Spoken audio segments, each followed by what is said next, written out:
All right, what's up in the Black family? It's Ron here for another edition, actually the Thursday, January 8th edition of the Finance and Business News Update.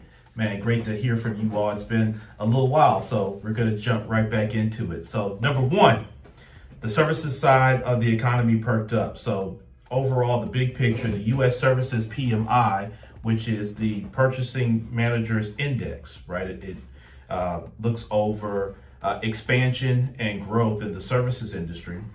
Well, that rose to 54.4 in December, which is an increase from November, where we were at 52.6. So that shows expansion. Any number over 50 in that PMI index signifies growth and expansion. So the employment sub-index flipped back to growth for the first time in 7 months. Really, the translation to this is restaurants and healthcare, transport, professional services. A lot of our clients and customers were looking a lot more stronger, a lot sturdier heading into 2026. Number two, job openings cooled. So on the other hand, the JOLTS report came out. JOLTS is the job openings and labor turnover survey. So that's what JOLTS stands for.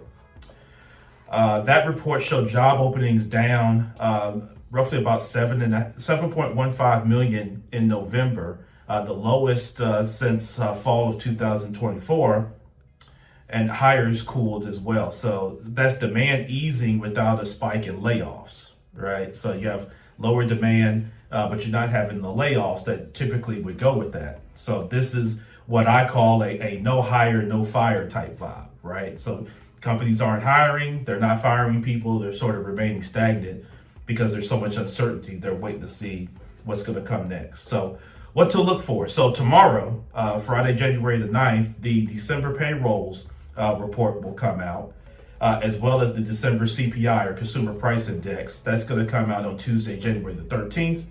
Those two reports are going to be key to see what happens in the mortgage industry and what happens with thoughts around Fed interest rates. Of course, speaking of the Fed interest rates, the minutes confirmed from the December meeting that the Fed did cut a quarter point. And so now the Fed funds rate is roughly 3.5 to 3.75. But officials are split on further cuts. Markets don't expect a pause until some of this new data comes out and sort of firms things up. Number five, mortgage rates are down. Apps start to soften, which is part of the holiday effect. The 30-year fixed average mortgage is 6.15% last week, which is down from the sevens that you saw in the fall. Application volumes dipped over the holiday period, but lower rates are setting up a busier Q1 if jobs and inflation sort of cooperate. So depending on what some of these job reports look like, oftentimes historically, I recently just purchased a house. You look at my last post, you'll see myself, shout out to my guy Said, my Canadian brother, bought a house here in Memphis that we're having rehabbed currently as I speak. I hope to have that done at the end of the month. But depending on what you see with the jobs report and with inflation may determine what you see with mortgage rates going forward as you go into the spring. All right, number six, pending home sales jumped actually 3.3% in November to the highest since early 2003, and existing sales rose 0.5% with the $409,200 median price, which was up just about 1% year over year. So the median home price that you saw sort of jump up just a little bit to $409,200. Affordability is still tight, but falling rates are starting to thaw some of the activity. So as people see rates start to come down, they start looking for opportunities.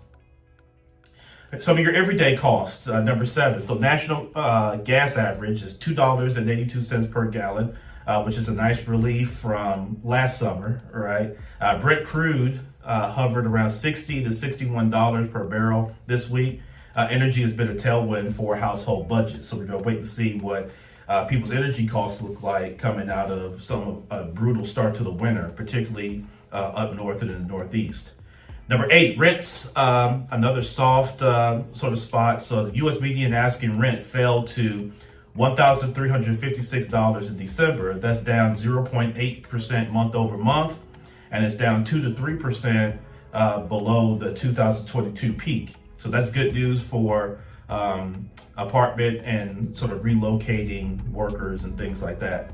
Number 9, personal finance heads up. So the IRS says get your 2025 tax docs lined up now. So your W-2s, your 1099s, your direct deposit info, your receipts. Check your eligibility for your filing options before the 2026 tax filing season begins. And then number 10, Wall Street meets crypto. So Morgan Stanley filed to launch a spot for Bitcoin and Solana ETFs. A marquee bank leaning further into regulated crypto wrappers, right? Volatility remains high. So this is more about mainstream access than a price call. So you've got Morgan Stanley getting into the Bitcoin and Solana ETF game. So we'll see how that continues to work. So that's the updates for this week. Let's get back to the conversation in the Black Finance.